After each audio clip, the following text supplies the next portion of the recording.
Welcome everybody. My name's Howard Nielsen. I'm here from Innovate Moreton Bay to conduct a session with Leanne and Yasmin. And what better segue could there be from the World Economic Forum other than to introduce Leanne Kemp and Yasmin in a moment. I just want to first of all recognise the First Peoples of this area, the Gubbi Gubbi people, and recognise their ownership of the land, the way they've dealt with the land, and the way their leaders, present, future and past, have dealt with it. And when you think about it, the World Economic Forum has come to a state where the Indigenous people came some time ago about the way we actually conduct a circular economy. I'd like to also recognise and acknowledge the presence of Councillor Denise Sims, the Deputy Mayor, who's here representing the Mayor herself and I guess other councillors as well, and also some council officers that are around the room. But also welcome everybody here today, whether you're a small business, medium business, large business. So having said that, Leanne Kemp is on the World Economic Forum. She also is the Chief Entrepreneur for Queensland, and she runs a company called Everledger.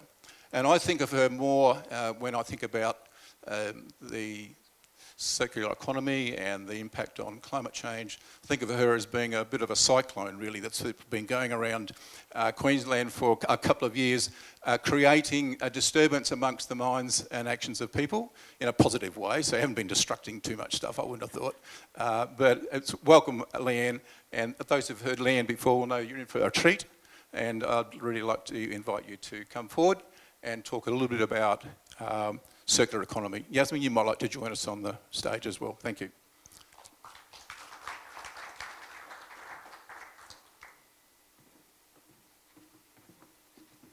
So the way we're going to do this just for this hour is Leanne's going to talk to that for the moment.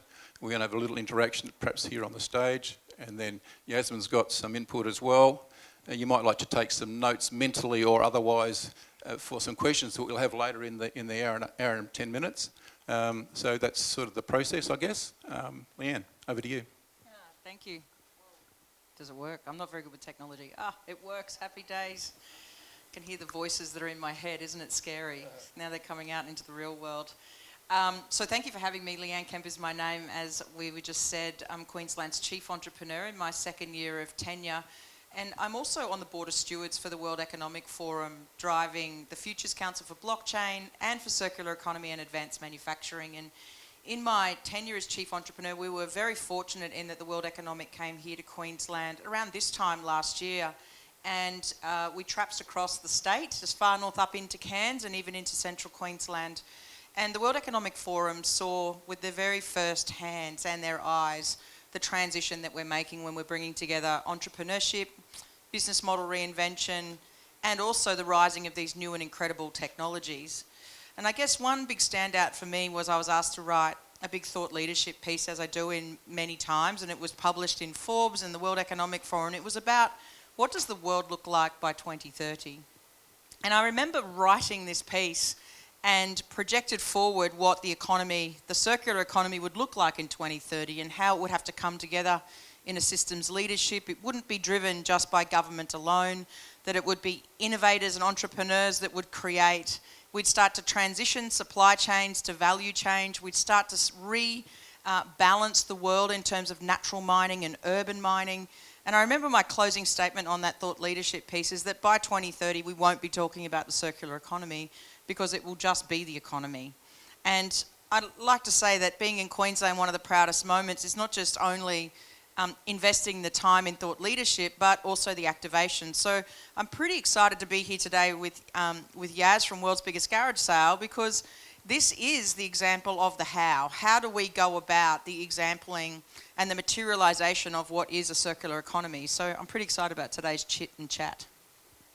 And is there anything in particular out of that video that you'd sort of want to emphasise that might be helpful for maybe smaller businesses in particular? I know Yasmin's going to talk about that too in a minute. Anything from you on that one? Look, I would say principally there's a number of things that are absolutely occurring in the world right now. A mass a manifesto was published in January when I was in Switzerland. And I remember it right being at the time when I was in a room with the officials, the Chinese officials, and there was whispers in the room about the coronavirus, and they were there one day and the next day none of the Chinese officials were in Switzerland, and I thought, wow, something's happening. But it was in that moment in time we all realised there was going to be a tsunami wave that would hit across the world, which is the pandemic that we've all experienced and continuously experience.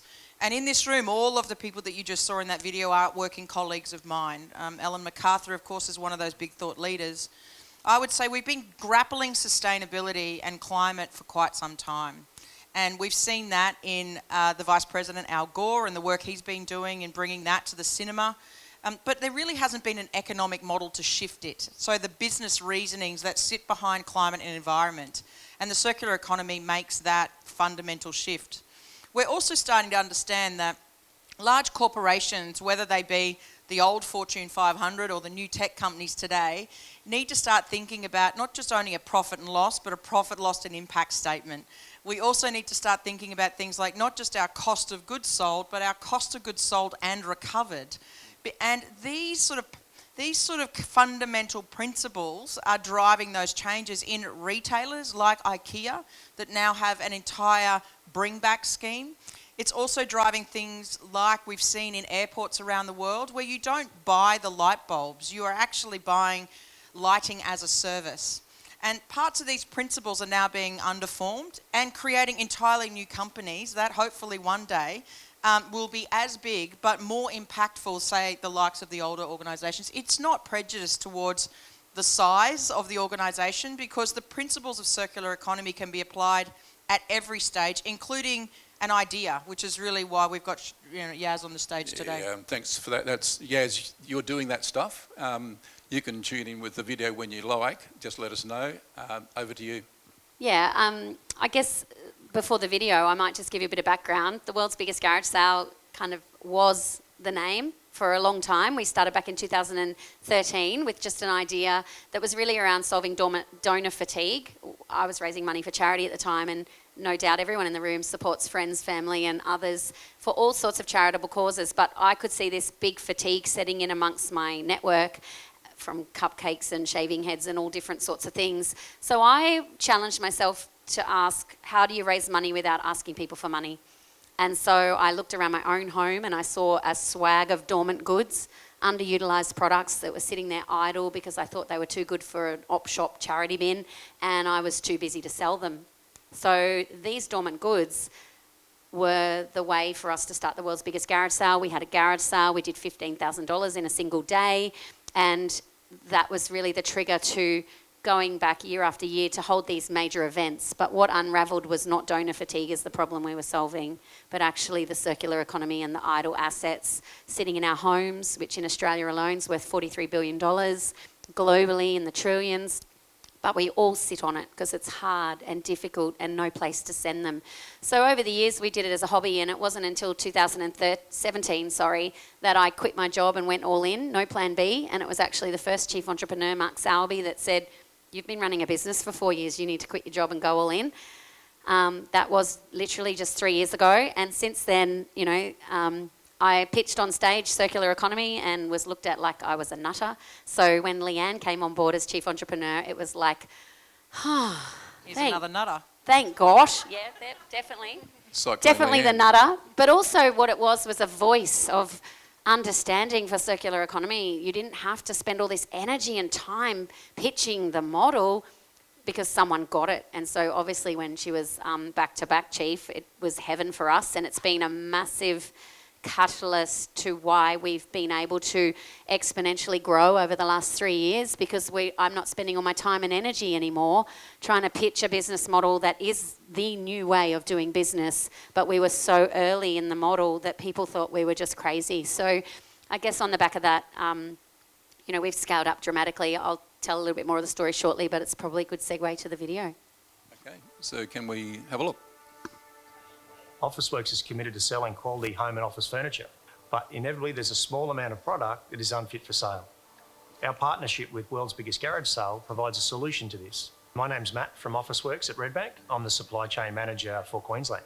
Morally and ethically, professionally, we have a responsibility to ensure that we don't send damaged products to landfill. We have a duty to the community as a business, as the ethical business that we are, to make sure that we sustainably source in the first instance, but then when given the opportunity, we can recreate and reproduce a second life for a product. It's one of our community pillars to ensure that we work with partners like World's Biggest Garage Sale to drive this and raise awareness to it as well as to what can be done. Hi, I'm Yasmin Grigaliunas, the CEO and co-founder of the World's Biggest Garage Sale. Really effectively what we've become in the last 12 months is an entire circular economy precinct that activates dormant goods for good at scale, far beyond what we ever thought potentially was possible at this period of time. I guess when you consider a large leading retailer like Officeworks, who are really at the forefront of sustainable production, and when we looked really deeply into the products that they're constructing, making, purchasing and selling, we could see a strong commitment to sustainability, and there was this gap in the imperfect side of things. Now we have regular deliveries on a daily basis of imperfect products that come through both from customers like Officeworks, but also from smaller enterprises, from really large global enterprises, and even from consumers, everyday households. We provide end-to-end solutions to be able to build circular economy through the rebuilding and in some cases even reshaping and remanufacturing of product so that it can be reloved, repurposed and ultimately re-commerced so that we can be a sustainable enterprise ourselves. The work we do contributes to Officeworks and their goals, and the work they do contributes to us and our goals, but ultimately the work we both do together, 1 + 1 is 3. We're actually contributing to the greater good for consumer, for community. It's a fantastic opportunity for Officeworks. I think to see Yasmin and the team at the World's Biggest Garage Sale, what they do, the passion they have with the product that we provide. There's a community aspect and there's a real feel-good piece for our team that we can support the World's Biggest Garage Sale and what they do. Tell us more. Oh. You go. You want to go this? Well, so Leanne and I was awarded a grant, a $5,000 grant to travel anywhere in the world last year, and I chose to go to Sweden, Eskilstuna, where there is a circular economy precinct, the only one in the world. And when I was telling Leanne that I really wanted to go there, it turned out she was in London at the same time. So that's when the magic kind of unraveled about a year ago, wasn't it? It was pretty much a year ago next week where we jumped on a plane and headed across into Sweden, and certainly in my global travels, and I have 6 operational centres in the world, I get to see a lot of the economies in transition. And arguably Sweden has led the way in sustainability for quite some time. Moreton Bay is actually my backyard. I'm living in Sanford Valley and have done since 2005. And what's amazing about the community in Sanford Valley is we certainly have really sparse lands of CSIRO land that have been there for quite some time, but we also have the very early sort of stages of resource recovery that was just community driven. There were things that were just so good that we really didn't want to see go into landfill. It would have been easy just to drive down the road to, Bunya and dump it into the local tip, but you'd often see with inside of Sanford Valley people picking things up, and they're quite artistic and they have a vision and they're very handy with a hammer and a screwdriver. So the principles of that have already been applied at an industrialised scale across the world, and Sweden, I would say, would be the best in the world at doing this. Local governments and federal governments have deliberately said this is no longer just a tip where you put resources into the ground and fill it up over dirt and maybe something else will be built on it in 5 decades' time. And when we said, look, let's jump on a plane and go and take a look, at that stage, many of the pieces of work globally was driving policy changes and enactment and trying to look at maybe different types of systems that could be created. But here we saw an industrialised facility that, yes, had a tip next door to it, but there were really advanced sorting processes, and the community were communicated so deliberately that this centre was actually taking waste and creating value. It also became a really big centre upon which you could see the merging between the similar education that we have here in TAFE colleges, so that vocational training where you would bring those who are seamstresses or those that are handy and electricians and bring them into that resource centre and start to really take waste and recreate things in entirely different ways. And that gave us pretty much the inspiration to say, well, if Sweden can do it, why can't Queensland? And so we should. I've always been saying to the Premier, we need to rename Queensland to Queensland. So I keep making a spelling mistake on Twitter. So if you see me spell Queensland Q-L-E-E-N-S-L-A-N-D, then it's a Freudian slip that means something. And it's totally in alignment with where we are here as an economic model. Yeah, and over there it was really interesting because I went there with this vision that we would always create a precinct. We would always be that after years and years of doing the world's biggest garage sale on the ground, talking to tens of thousands of people who would come to a one-day event and buy hundreds of thousands of dollars worth of product that we'd activated through our model. I remember being in the back of house with Leanne and she's like, oh my God, this is amazing. And I'm like, you know what? It is, but it's no different to what we do. All they have that we don't have is a space. So we need a space. So literally we came back and I made a few phone calls and we got a 2,400 square metre warehouse out at Morningside and opened Australia's first circular economy precinct. Just very quietly we decided to do it. No funding, no support, just execution. And we signed a lease with the property developer. We needed to exit our last event with Officeworks being the first pop-up event we did as part of our resource recovery with them. It was our first public announcement around what we were doing with them. And 1,500 people came to the event, and on the Monday, COVID shut every event down. So our aspirations to move into our new Morningside precinct, to have a monthly pop-up event to generate all the revenue to fund our team and scale our business obviously stopped immediately. But, you know, entrepreneurs don't give up. So we just decided to... So in true entrepreneurial spirit, I remember the conversation, and it wasn't about pivoting, which we often hear if there's a disaster on the horizon and everyone says you need to pivot.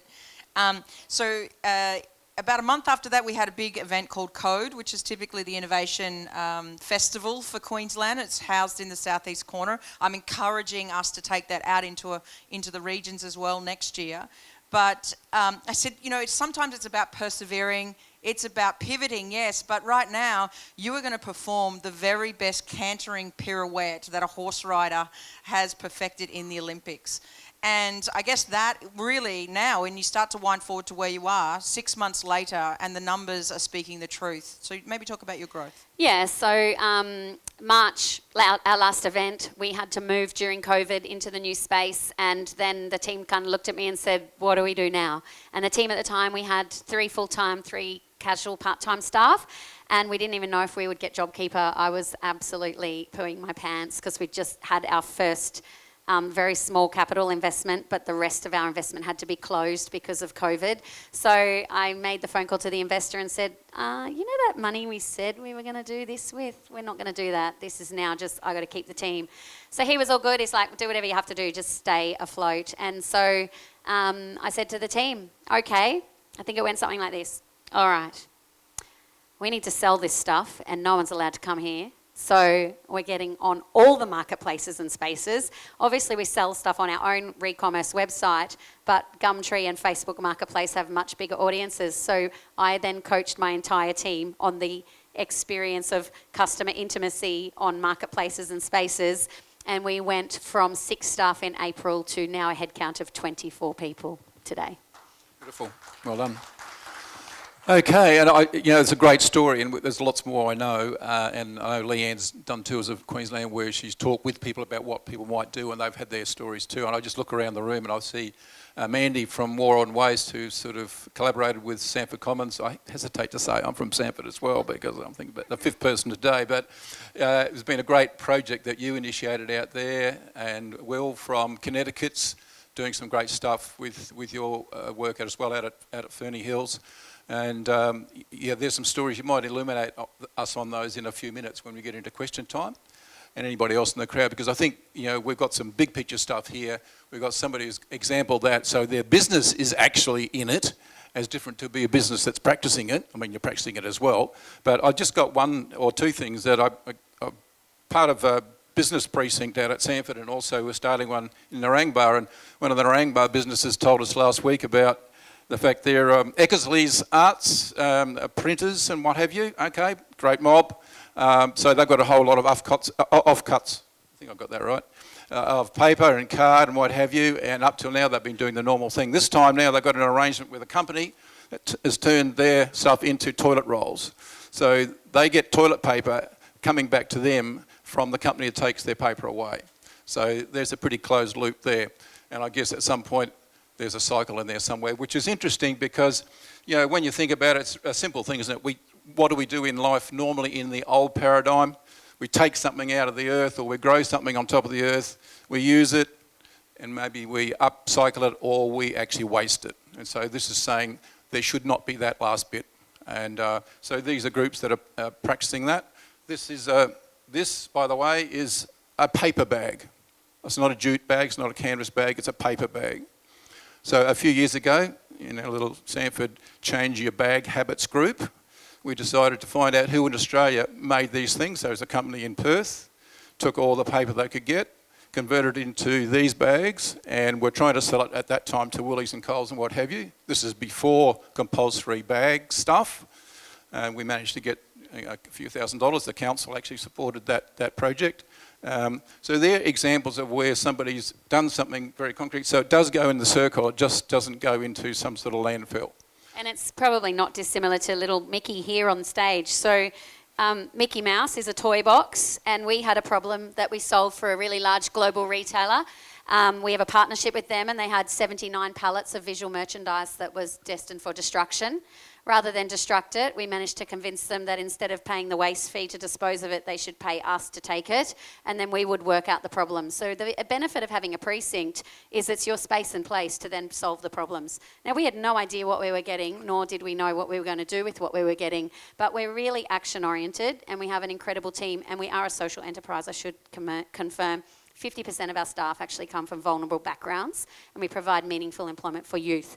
But Mickey came to us 150 of these, which were stuck on a wall in a window display of many stores around the country.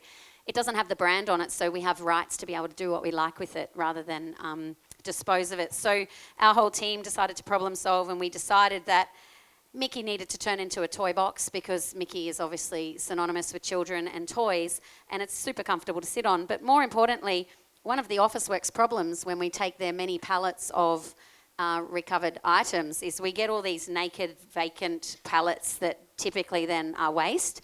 So our team actually stripped back a pallet. We have a team of young disadvantaged men who actually then sand through our thicknesser the pallet wood and prepare it for building products, and they've built this product out of Officeworks pallets, our Mickey visual merchandise, and underneath you'll see, if I hold it up well enough, it's actually the base of a desk that could not be recovered, and timber that is contaminated like that can actually not go into landfill because of the glue, and it's actually one of the number one issue products for disposal. And so our team cut them into shape, then reseal it to be able to make it into a base for products. And Mickey's just one example, but basically in a precinct, you've got the ability to do whatever you like. There are no rules, and we just create a safe space to be able to effectively be a remanufacturing facility for re-commerce. And not that you call it or brand it out loud, but isn't there an off-Kia or a iOffice or something? Kia. Now, don't tell. Kia. No. And of course, it's fun. We had a cupboard come in, and we call it surprise chain. So it's not supply chain, it's surprise chain. So the trucks will arrive, the customers will arrive. We have no idea what we're getting. There's no inventory list. It drives my operations team member mad because she comes from ERP backgrounds of supply chain. But when surprise chain comes, we had an IKEA cupboard arrive, and I knew it because I actually own one, and it's awesome. But it had a smashed drawer. So what our team member did was she took the broken drawer, went into our build area, measured up an old Officeworks piece of material, cut all the holes, drilled everything she needed to drill, took that drawer face and then attached it to the IKEA cupboard. And we do call it OKEA because it was an Officeworks product mixed with an IKEA product, and the cupboard sold within 5 minutes of being put on Gumtree for $200. And so for us, that's how we have funded our growth. We haven't had investment in that 6 months period of time. Everything has been, all of our staff have been funded by our growth. Okay. One of the things that's sort of occurring to me, I guess, is that, we're talking about the circular economy as resulted from us being poor in terms of our sustainability worldwide. We've had to invent this methodology for making sure we get value out of that. There's another thing called the natural step, which was invented actually in Sweden, which tells you what decisions to make before you buy something, so that when you do buy something, it's something that will go naturally back into Earth. So that's a really interesting sort of circuit breaker for that. So as we do more and more of that, the circular economy is going to have even more value attached to it, because it won't be using as much embodied energy to manufacture stuff. There'll be some manufacture, of course, but the second part of today's exercise is actually investigate how the natural step can be used in a business to actually prevent the need for so much of the curative stuff that we're trying to do right now. So there's going to be a long period, unfortunately, where that needs to happen. But so for those of you who are interested in doing that, we're going to really focus on that for what a small business might do, how it might make decisions to effectively, instead of buying a table that looks like that, they buy another table because it's more sustainable. How is it more sustainable? Well, these 4 conditions that they apply everywhere. So we'll get into that later on. For now, I'm just wondering if, Mandy, do you mind, this is impromptu, could you give us sort of 1 minute on the war on waste? Yeah. Well, good afternoon, everybody. I'm Mandy. We are primarily a strawberry farm called Loverberry, located at Moreton Bay. We had to reinvent ourselves through a changing landscape within the strawberry industry. Most of us have heard about the acupuncture scandal with strawberries, but prior to that, the entire horticultural industry is changing in terms of super farms versus supermarkets. So when you're a small farm, it was getting a little bit tougher and tougher, and one of those things was generating a lot of food waste. In farms, you naturally get a lot of waste when it rains, it hails, and in actual fact, my friend Maria, who's here with me today, was a prime motivator because she used to bring her trailer down, and I would fill her trailer up with strawberries for her to go home and feed her homegrown animals with, but there was actually nothing wrong with it. So our story really became motivated by finding a business solution to an epidemic problem of food waste. So we were very lucky to have had a support of Howard and Sanford Commons and a very unique lady called Eleanor Stone, who was really big in the recycle area and kids' toys, who sort of took me by the hand a little bit and sort of said, there's people that actually care. I said, really? I said, yeah. So we kind of created a social media campaign where we hooked up with other like-minded people that cared, because I didn't know people care. We just cared about, we've got a big problem, and we didn't know about this whole movement. So Sanford Commons I will always be thankful for, because they got behind us, and we created a very unique business model called car park parties. We didn't actually know that we were creating car park parties at the time, but it all came from a hissy fit. And I threw some strawberries into a plastic bag. I didn't have a kitchen or a HACCP licence to be able to process these. I thought I could. I knocked on many ice cream factories' doors thinking, look what I got. And they went, sorry, we've got to take those $3.10 chili imports for our ice creams, and I'm throwing out fruit left, right and centre. So in the end, we invented cooking berries, and we went off to Sanford Commons and we did a series of Fridays where we hooked up with people, and I thought it was pretty good when I sold 20 kilos, but I had 1,000 kilos to sell. So we ended up creating a system where we called them ambassadors, car park party ambassadors, and we're pleased to say we have a following of 7,000 people. We go to 20 locations, and we've been able to then work with other farms in our areas to include raspberries and blueberries. So our frozen cooking berry car park parties became a platform for me then to launch what I thought was a very good idea, but I needed to trial it, and I made freeze-dried strawberry dust that then turned into raspberry dust, blueberry dust, and a series of snack products and some collaborations to include strawberry chocolate. So that was our little background, and that was in 2017. Beautiful. Okay. All right, so in terms of advice to give to small to medium businesses, which is the crunchy part, I mean, if you're a business, here's the Eckersley's over here. I didn't realise you were here, Lee. Thanks very much. What do they need to do to to reframe their thinking about this stuff? Because we're all trundling along doing the best we can at the moment. What's the key decisions that people need to address if they're going to really adopt the circular economy? So in January, one of the manifestos that was published was a really distinctive move where anyone running a business or even a government or anyone in leadership to move the thinking beyond shareholder value to stakeholder value.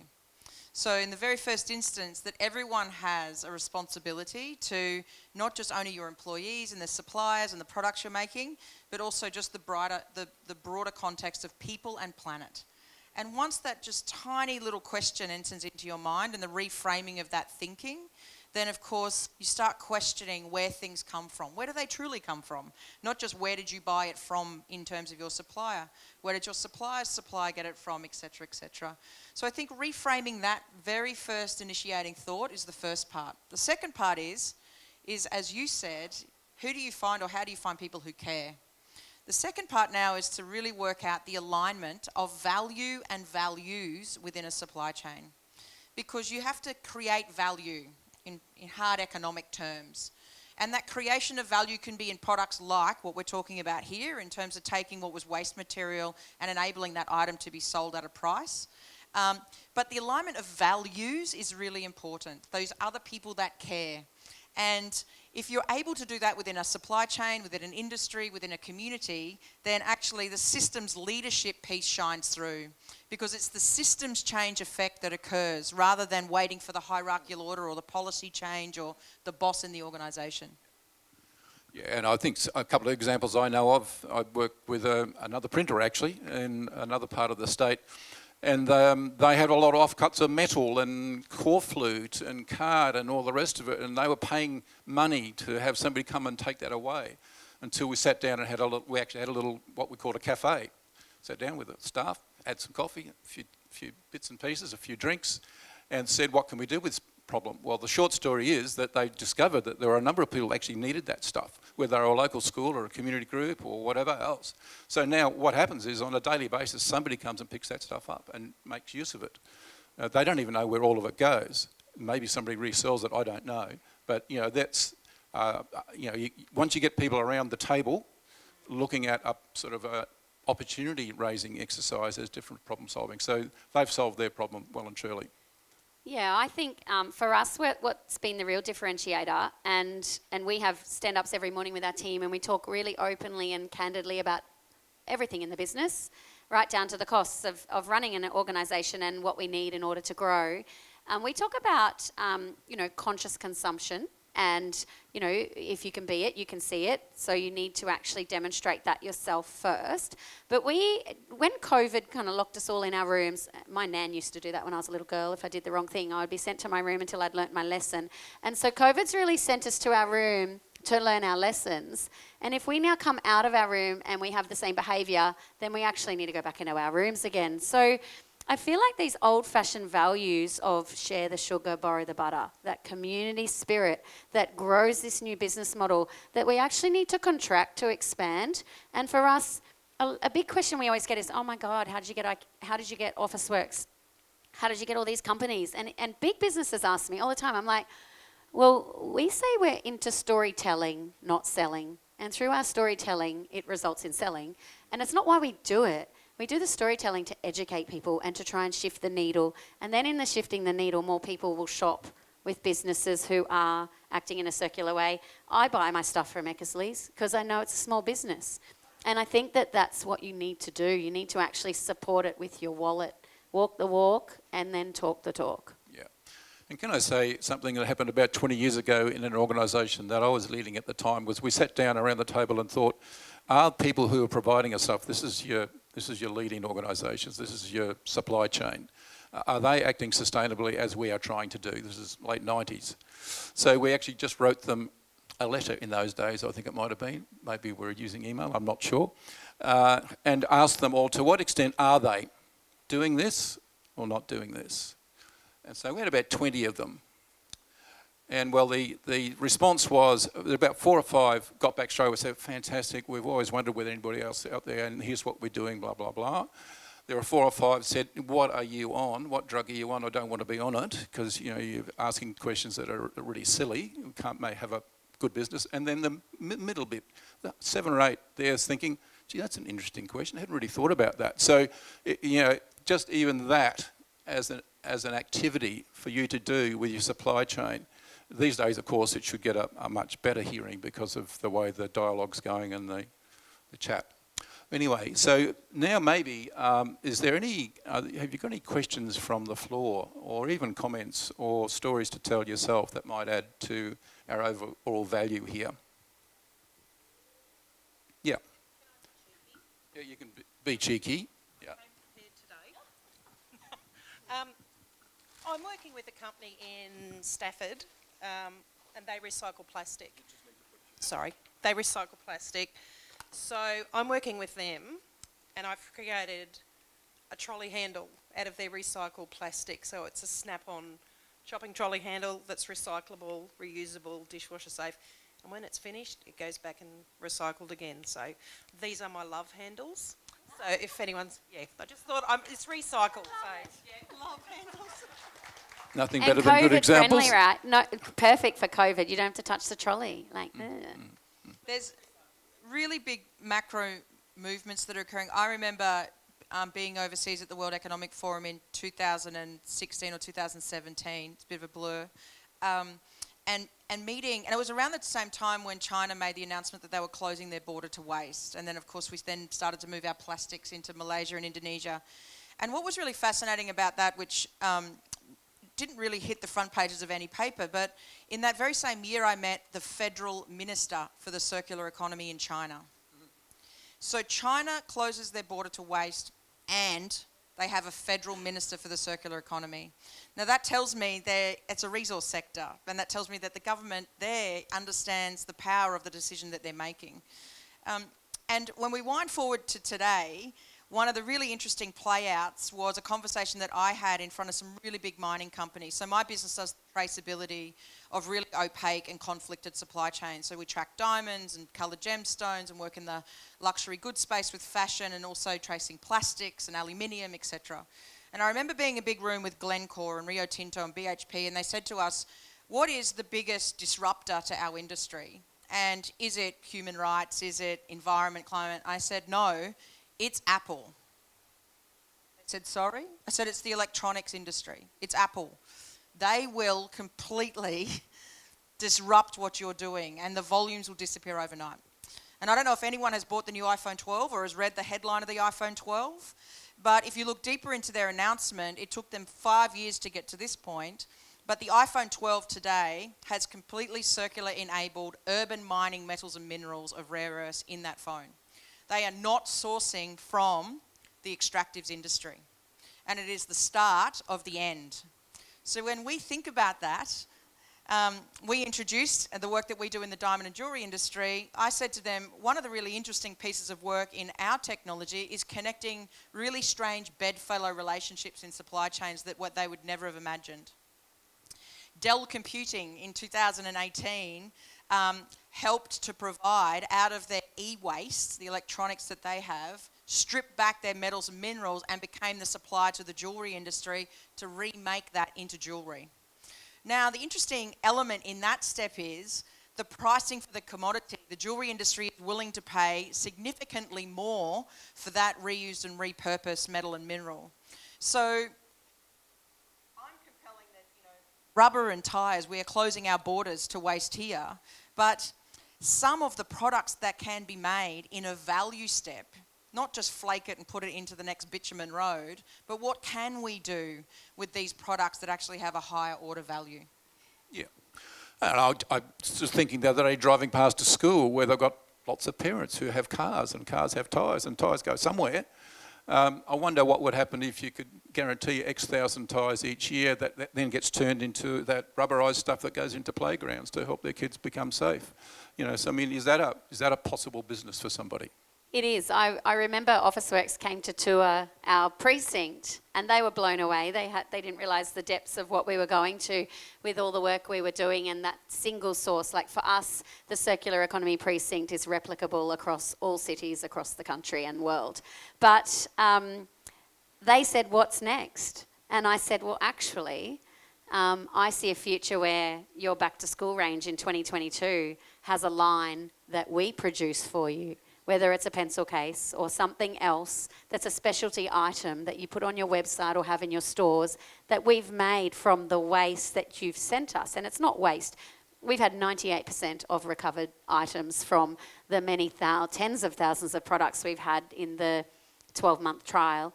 And they looked at me and said, gosh, that's crazy. But my recent meeting with their buyers who are stuck in Melbourne at the moment, as soon as our borders open up, the buyers are coming up and we're going to plan a range that's going to be made from maybe the vinyl, maybe the foam. We don't know yet, but we're going to design a range and it's going to be made here in Queensland in our precinct for their supply. Yeah, and there's some inspiring stories internationally. The natural step was actually used by the CEO of Interface, which was a carpet manufacturer. I'd never heard of Interface, but they were Hugo Tiles, all sorts of brand names. And he walked out of a workshop on the natural step, on sustainability, and told his chemists, who actually made up the product that he sold, to totally change that. So instead of it being 94% not recyclable, it was to be 94% recyclable. You got a job, got 1 year, do it. While they were doing that, what he did is he changed his whole business model, which I think was mentioned earlier on your video, was around, instead of selling carpet to people, you sell the covering of a surface. So if you're making a recyclable carpet and you're selling it to all the sort of city buildings and what have you, thousands of square metres, you're saying we'll cover those thousands of square metres forever for this price. And when it gets worn out, we'll just take it, and what do? We take it, and it becomes indoor-outdoor carpet or some other carpet, maybe lesser quality, but eventually that might last still 100 years instead of 5, and it doesn't go into landfill. So he increased his overall profits by about 150% within about 5 years by having a different business model, but by also getting his people who could. Why didn't they do that before then? Because nobody asked them. So we've got to ask more often. Are there any more questions? Yes, here, there, and then there. Have we got another mic? Thank you. Just talking about saying, remember, there was that slogan, it said, oils ain't oils. Well, recyclables ain't recyclables. And so I think I'm just wondering how far has the world come to understand that if we want to maintain value in that circular economy, we have to maintain value, which means designing products in the first place that can be continually recycled. So that chemistry bond you were talking about, so there's some plastics degrade on the first recycle, some actually get stronger. So how far have we advanced on the planet where we're I guess, legislating towards the fact that we must use plastics that can maintain value and can be recycled over and over and again? Yeah, so I think there are a number of companies and countries that have adopted the right to repair legislation and right to repair inside of procurement contracts. Australia as a whole is nowhere to be seen in any of that sort of progression step, but let's hope that they will make that step quite rapidly, and I hold hope for that. But I do think we're starting to also get to a point where the chemical science and the material science involved in those virgin plastics is starting to break through in ways where we can break down substances that were once toxic and chemical that couldn't be broken down. So there'll be this collision point in time where plastics that were once not able to be easily recycled, we will probably have technical breakthroughs to enable it. The biggest problem we have today is the education around what is and is not recyclable at this moment in time, and our ability to have sort processes in place. And so, once you get a piece of plastic that isn't able to be separated easily, it becomes a contaminant, and therefore the entire thing, the entire truck or the entire bin has to be then considered as landfill. So I would say the adoption of technologies, whether it be optical scanning or machine vision capabilities, and this is where advanced manufacturing principles will come into play, not necessarily from the point of manufacturing. I totally agree with you that we haven't designed for disassembly, but I think we can front end a lot of technology into sorting and the education around what we can and couldn't and shouldn't put in certain bins. Yeah, that's definitely true. In our precinct, we have separation of all resources, and we've had 2 wheelie bins, household wheelie bins worth of general waste in 6 months. So we separate our hard plastics, soft plastics, all materials, including compost. We take a lot of things off site, right down to taking our coffee cups to 7-Eleven. We do all the hard work because we want to ensure that we're diverting the landfill, and it changes and shifts behaviour of anybody that flows through our precinct, and anyone not just working with us, but also the businesses that come in for tours and partnerships with us. We make sure that they know very clearly we don't put even pens in the bin. They go in a special pen receptacle, and we make sure then they go back into the ecosystem as a new resource. Question for Yaz.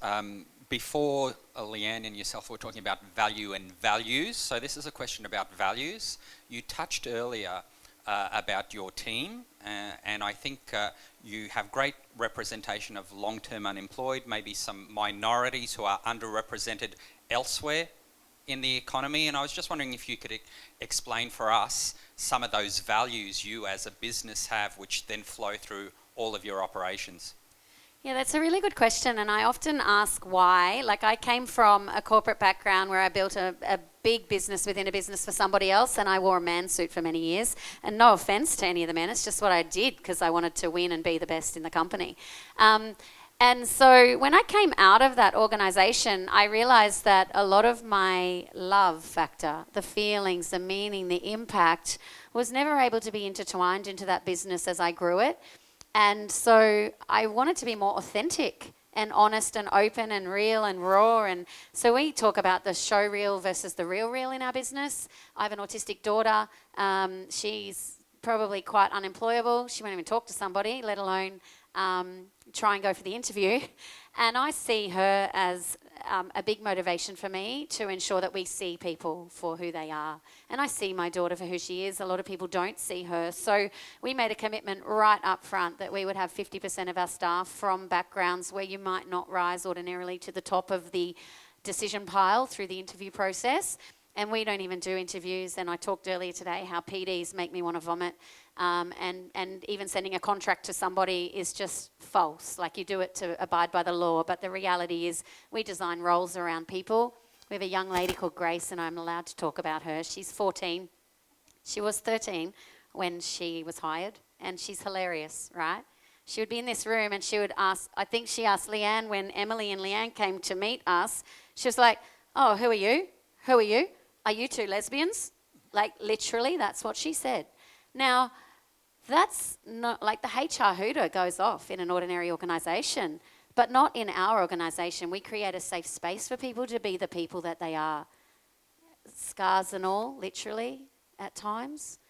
And I feel like we have to be an organisation like that so that we can live the values of people, planet, purpose that we commit to. And even on the hard days, and even when sometimes, you know, senior people in our organisation question the value of having someone like Grace on staff getting paid, sometimes not doing work, that young lady's life has changed. She now does her homework. She hasn't done any self-harm since working with us. Her confidence has gone up. We're making a video about people working together. We're being on the spectrum, I have to say. She doesn't like me to say people with autism. She likes me to say people on the spectrum. And Grace and I are now going to make a video about educating people on what it's like to be able to create a safe space where you can be free and be who you are. And that's our responsibility as a business. And I think it's every business's responsibility, whether you brand yourself a social enterprise or not. Inclusivity and accepting people for who they are, warts and all. Thanks, Yaz. Another question over here. Yeah, Will Parker from Sustainable Daybra. My question is, looking at ways of getting more jobs and more local food supply into Daybra.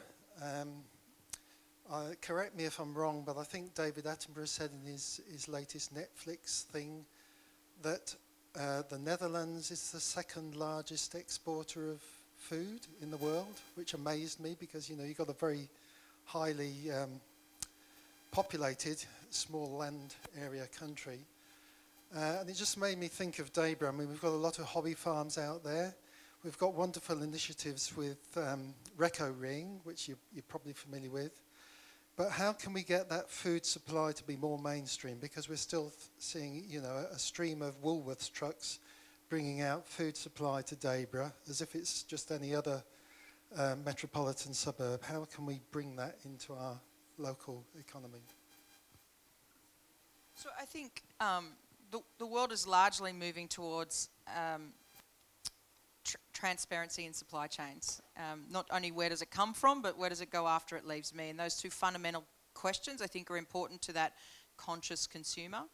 I also believe that the demand in Australia isn't all driven by Woolworths and Coles. And it's like saying, I'm going to start a company tomorrow as an entrepreneur and I need government to fund me as a grant. That just isn't necessarily the first best step to take. There's definitely a role to play in deregulation around small business and artisanal small-scale producers, and there's no doubt about that, that needs to be looked at in some various form. But also the world as we stand it today, we're starting to bring agricultural infrastructure into places in the world like Toowoomba that have immediate access out into global markets that we've not necessarily seen before now. So I would try and cluster yet again, what are the concentrated demands where that customer base understands the fullness of the product that you're providing and that can and will be willing to pay more, and they will. My experience in Everledger has been, we work with the biggest diamond producers in the world, but we also work in countries like Tanzania, where some of the off-takes, the customers in other countries, are willing to help burden the lengthy supply chain in terms of time so that the value that is given back into the community is to be seen and heard, because they know that that money's going back into education for girls to become gemologists, of which they've never been able to. So I think it is about the story to be told, and maybe the customer that you're seeking for Debra is not the person who's walking into a Coles store tomorrow, and maybe they're in different environments. I'd also say bringing together better logistics and supply chain partnerships that might take an extra 4 hours to get to Toowoomba, but in a clustered environment looking at 3PL, third-party logistics, we have all of that here in Queensland to do well. So think a little bit differently. In the diamond industry, when we were able to get that story told, the consumers were willing to pay 10% more for that diamond, knowing that it wasn't a blood diamond, knowing that there was some community give back, knowing that women had equal rights employment. And I think consumers will do that. Yeah, I agree wholeheartedly. People buy products from us that cost more, and we work with Everledger, and we refurbish office chairs that come in from often disposal. Its plan was for disposal. We bring it in, we cover it in new upholstery, we hire somebody to do that work on staff, and then customers purchase it at a higher price, and we're doing that with connection to our land, and it's wonderful to be able to trace and track that because it means customers are prepared to pay more. Yeah. And I'll say one thing right now, Netherlands, by its GDP, is a very significant exporter, but by virtue of its headcount itself, it pales into insignificance when we think about the size of Australia, so call spade for spade there. But we've not yet seen what the impact of the slowdown or the meltdown of COVID and COVID-related supply chains has had now on what we're going to see on our store shelves. And I certainly know, even in all of my trips with regional Queensland, there is definitely a buy local, be local, connect local. But what I would say is, how can we start to identify where the gaps in that supply chain are going to show up in seasonality hops, probably beginning about now? When we start thinking about buying for Christmas, there's likely to be a whole bunch of stuff, whether it be in fashion ranges or sitting in even shopping shelves, that just aren't here because they haven't been able to logistically get here. That's an opportunity to grab that space in time. And how you can do that well collectively as a community or as a local government is the advantage point for you to take advantage of that situation. Yeah. And without putting too much hope out there, I do know there's a fairly significant project that's been thought of for some time that's being put forward to a number of regions and across the whole state to have a very localised food supply process actually organised. So it may or may not solve some of these problems, but don't think that there's not anybody out there having a good look at that, a very strong look at that. Any other questions before we close up? Yes, Denise. This is for Leanne, but it's quite a practical one. I've got 10 grandkids, and I'm not looking forward to Christmas when we come to actually unpack all the toys, because sometimes you've got to actually find the toys amongst the packaging. And I went to a waste conference last year, and they did actually have, I'm not sure if it was a levy on, not on the end user, but on the manufacturer as far as actually packaging goes, to reduce the packaging waste and things like that. What's your experience and your knowledge around that? Well, we certainly have that levy right now for the likes of Coca-Cola, which is why we've been able to fund the exchange scheme, but it doesn't exist across all other goods, and I think it's something we should. My personal opinion is we should be having a carbon tax as well. Like, we should really start to be thinking about those things, but I'm not a politician, so there's not much I can do about that. And I will be a bit cheeky and tell you that we've had, over the last 4 weeks, we get a lot of product that is really suitable for young people, but it's often individuals. So we have young disadvantaged girls work with us on Saturdays, and they have been creating Christmas hampers. They're available on our website. They are circular economy hampers that have been handmade, and some of these girls have experienced significant disadvantage, including parents in jail, horrific family circumstances, and they've made these products using internationally exceptional global retail brand boxes that we've had to debrand in order to have them go back into the economy as gift boxes.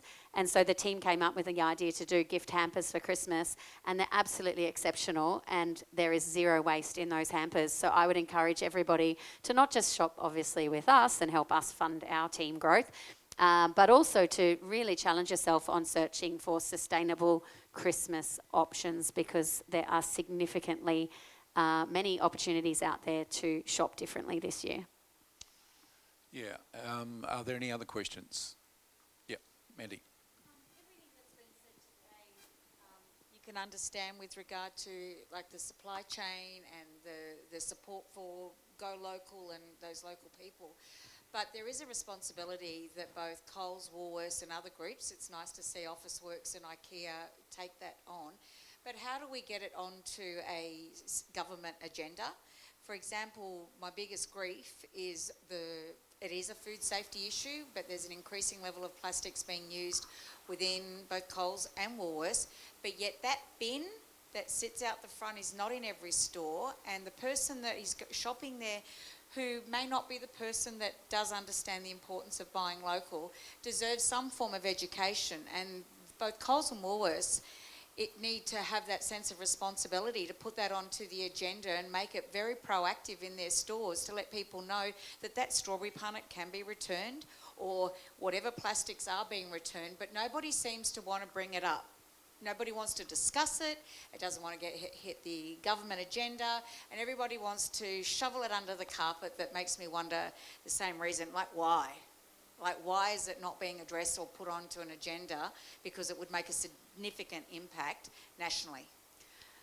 Yeah, I can't speak for government, but as a business that focuses pure play on circular economy and resource recovery, I'd like to think it's on the agenda. I mean, Assistant Minister Trevor Evans, he has made some recent announcements around the modernisation of recycling, but certainly businesses like Woolworths, Bunnings, obviously Officeworks, because we know, and certainly IKEA, as your big players, they all have circular economy departments now, and there is absolutely a shift internally in those organisations. I think just the actual action is going to happen a little bit slower. And one thing I remember Assistant Minister Trevor Evans saying to me when he came to visit our precinct, and of course, absolutely I want some funding, for sure. But the reality is government moves at a pace that does not match a startup scaling up. And he was like, oh, I love that you don't wait for government to get on and do the doing. And for us, we just got to keep doing the doing until government can catch up, open their wallet, allow us to scale and replicate centres like this all over the country so that we can have more of a shop local, be local. I don't want to ship product from Melbourne to my precinct in Queensland because I don't have a precinct in Melbourne. It should be a Melbourne precinct for Melbourne jobs and Melbourne local. I think there's a few dimensions to what you're commenting on, and I, what do we call this period right now? Caretaker, and I can't make any comments related to policy because of the Chief Entrepreneur's role. But what I will say is this. CSR, corporate social responsibility, was a job for someone to do that typically sat in the marketing department. That, over the course of the last 5 years, has started to fundamentally shift and change in that role is now a C-suite role of Chief Sustainability Officer. Now, once you start bringing what was once the consciousness around sustainability and planet, etc., up to the boardroom level table, then various different decisions start to be made. And we can't enact the change, just like you can't really do innovation well unless it's threaded horizontally. The same thing with sustainability. It needs to be within the procurement policy. It needs to be embedded within the supply chain itself. It needs to be thought about in terms of that last mile logistics instead of shipping things, across the tyranny of distance. And so I think that is coming quicker than what we've ever seen before. And you can see it on LinkedIn, just the amount of now C-level executives that are holding those roles in really large companies. The second part is that we have quite a myopic domestic view of the world here in Australia for whatever reason. And what we are seeing is really large international incumbents like IKEA putting global systems in place, not just trialling it in Sweden where if you got on a plane and you fell across Retuna, maybe you'd see it.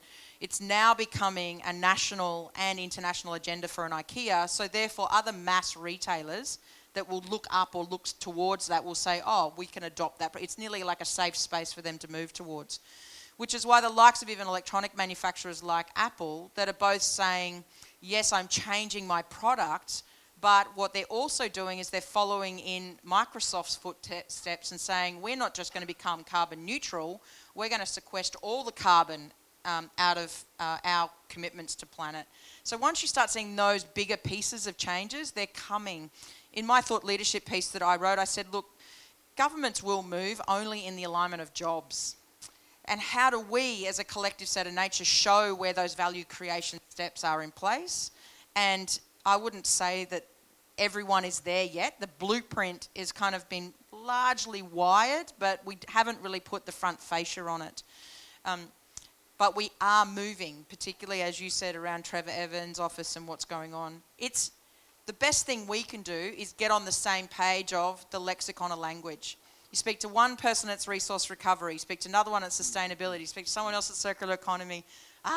They're all kind of one in the same to a certain extent, yeah. Folks, we're out of time in a couple of minutes, maybe even now, but just letting you know that at 1:30, what we'll be doing is continuing this conversation, but at a point where I'm going to be asking you to look specifically at your business or organisation to look to see how we could actually enact the circular economy in a practical level. So hopefully, and I think certainly from my point of view, I think the insight that's come from these two folks and others in the group has been a phenomenal sort of backdrop to that. But there's a little bit of knowledge base for 5 minutes at the beginning of the next session. If you'd like to be here, that will be good. And then we'll get into a real discussion about and are doing things. So there'll be placemats will be on your tables, and there'll be other little signs and other bits and pieces that will encourage you to engage with each other as well. So that's to come. But look, I'm going to ask, have you got a 30-second sort of finale on this right now, or are you on this session we've just had? Yeah, I would encourage everyone in thinking, like I said before, shareholder to stakeholder value, the alignment of value and values. And I would also say circular economy isn't just closed loop in that I get it and I bring it back and I reimagine it in a different way. It's completely strange bedfellows where you've identified their waste as an input of value and your waste is an input of value, and think as wide as that. Yeah, I mean, I echo everything, and for me, it's really, it's much harder to do what we do around circular economy, but it's, again, a little bit old-fashioned, like, you know, the harder you work, the luckier you become. And I think that if we can all just work together and understand that the hurdles ahead of us are there to be, jumped over rather than pulled back from. I think that we can find some beautiful, new marriages out there in the ecosystem, like Officeworks and others, believe in the impossible, because that's how it becomes possible. Beautiful. Thanks. You two, they're coming back as well after at 1:30, so there'll be the three of us still to facilitate the next session. Thanks very much for your participation, and see you shortly. Thank you.